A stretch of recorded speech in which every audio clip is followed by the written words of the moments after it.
Good morning, Sully. Thanks for having me. No problem, man. Thanks for joining us. Wanted to talk about your incredible season, and really what I wanted to get into was the turnaround from this team. The first time I saw you guys play this year was against Mainland in the coaches tournament, and you guys got down 4-0 at halftime. What happened at that halftime that really sparked you guys? I mean, you lost that game 5-4, but you made a great comeback, and it seemed like that was really the launching point to get this team back to the state championship game. Yeah, it was a crazy game. I don't think I've been a part of a game like that where you're down 4 goals and you come back and you make it competitive at the end. So it was kind of funny at halftime. I was standing talking to a couple coaches thinking, we have a chance to get back in this game. They had a great half and they had a couple goals, but I thought we could create some opportunities. And as I'm talking to the couple coaches, I looked down in the corner and the kids were, for the first time all year, standing amongst themselves, talking and kind of holding each other accountable. I had a kid or two that was upset, which was great to see. And so by the time I got down there, they were already looking at me like, we think we can come back. And I know what Will McCusker, I noticed down in the corner, one of the juniors was pretty adamant, and he's a defender, and I'm sure when you let in 4 goals, they're not very happy. Right.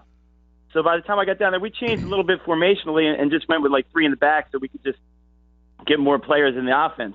But it was funny because after the game, I had the bus driver. He stopped me. He said, "Coach, I want to talk to your team." And it was the first time we had the bus driver. You never know what he's going to say. And he kind of told them how proud he was that they were down 4-0 and they didn't bicker at each other and they came back and got it to 5-4 and just kind of ran out of time. So it was a different type of loss than I've had in my career where you're down that many goals, but you can see the fight and that the kids didn't turn on each other. So does that bus driver get a championship ring now or what? No, I wish the bus driver. I wish we had him again. We tried to work it out because he said next time you have a playoff game or something like a coaches tournament game, he wanted us, and it never really worked out. So at least get him a township soccer T-shirt or something. Yeah, you're right. You're right. But we're talking with Shane Snyder, head coach of Washington Township boys soccer team. You guys went on a real nice run in the South Jersey Group 4 playoffs. You beat, let me see if I got it right here. Excuse me. Beat Millville and Cherokee both by 1-0 scores. Then you really took it to Egg Harbor Township 4-0 in the semis and beat a very good Rancocas Valley team 2-1 in the championship game. What was the mindset of this team going into that playoff bracket? Obviously, you guys felt like you could compete and win this thing. You won it the last 2 years. Was there a different kind of atmosphere around the team like, hey, we're not supposed to win it this year. Let's go out and prove people wrong?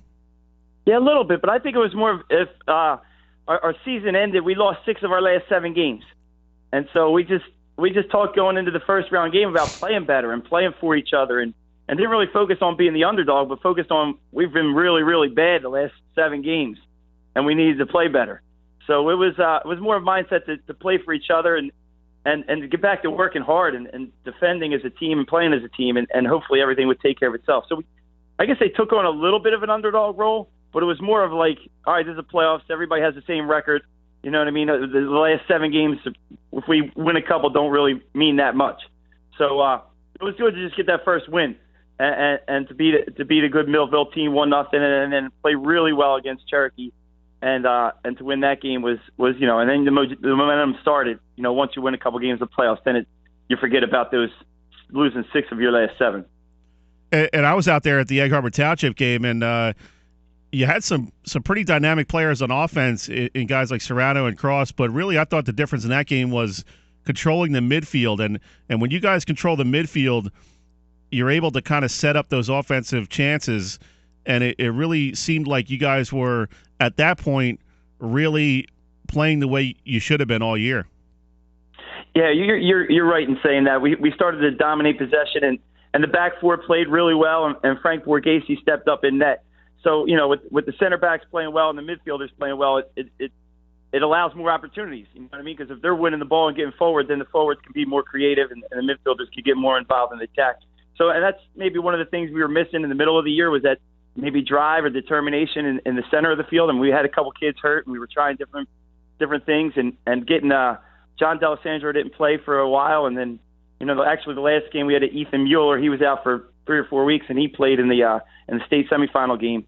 So it was just a matter of finding the right combination in the midfield and the right things to try and motivate them. And so for a while I couldn't find it, and then I guess we finally were able to establish a routine in the midfield and in the back. Makes you look like a pretty good coach now that you put all that combination together. No.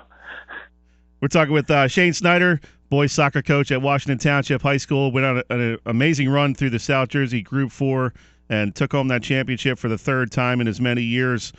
Coach, this has to be a really satisfying season for you to see this team kind of come back from the dead there. You mentioned you lost 6 of your last 7 games, and I don't know if anybody expected this kind of run through the playoffs for a team that was coming in on that kind of a cold streak. Yeah, it was really it was crazy when we beat Cherokee and then we beat Egg Harbor Township and we go to RV. You're thinking, man, RV's really good. I've seen them play a couple times, and you're always nervous going into a game, but I just didn't know if we had the depth or the talent or how it was going to play out. And man, when we played them, I thought we played really well. They're a really good team, and I thought the game was pretty even, which was incredible to see the guys rise to the occasion. And we were fortunate to get a great goal in overtime and to win in overtime. And to see the elation on the kids' faces was awesome because we're in the beginning of the year, we're 10-2 and we're cruising and everything's all good. And the next thing you know, we're 11-8. And in our world, that's a shock. And there was a lot of soul searching for me and trying to figure out what to do or what I'm doing wrong. And to finally see the way that 11-8 team finished on a high by beating RV and then losing in penalty kicks in the state semifinals it was rewarding to see and it was enjoyable for the players on the team. And part of the reason I want to get you on this morning was to talk about what a great life lesson this is for these kids to say, hey, you thought you were on top of the world, you got punched in the mouth, and now you find out what's inside of you when you come back from something like that and go on to have that kind of success. What does that say about the kids on your team and just high school sports in general, having that opportunity to face adversity and overcome it? Yeah, well, it's a great opportunity that all coaches get, to try to influence kids in a positive way. So, I mean, I have a coaching family where I have 2 brothers that coach. One's at Pennsauken High School, one's at Lindenwold. I have a sister-in-law that coaches at NJIT as the women's coach. So we talk coaching all the time. My father's a former coach. So we understand the influence that we have and just to see that, like you said, the game we were at, and we were down 4-0 at halftime, and they weren't. Most times, these kids are going to go at each other, like in a bad way. You know what I mean? They're going to say, "You stink. You let this in." But when I look down in the corner, I see the one kid going at him, but it wasn't in a bad way.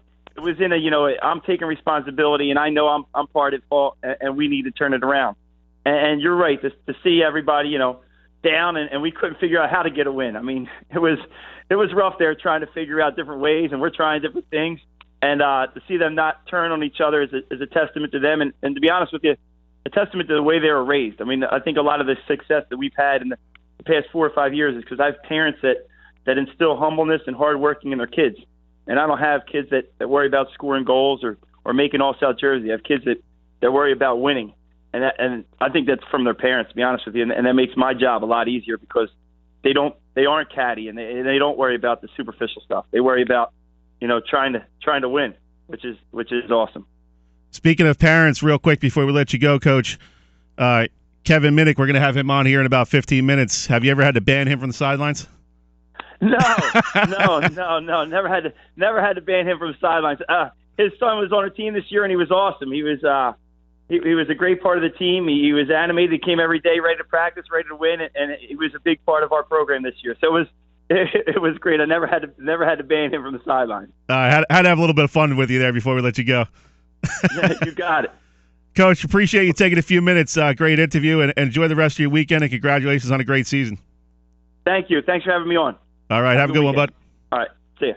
That was head coach Shane Snyder of Washington Township.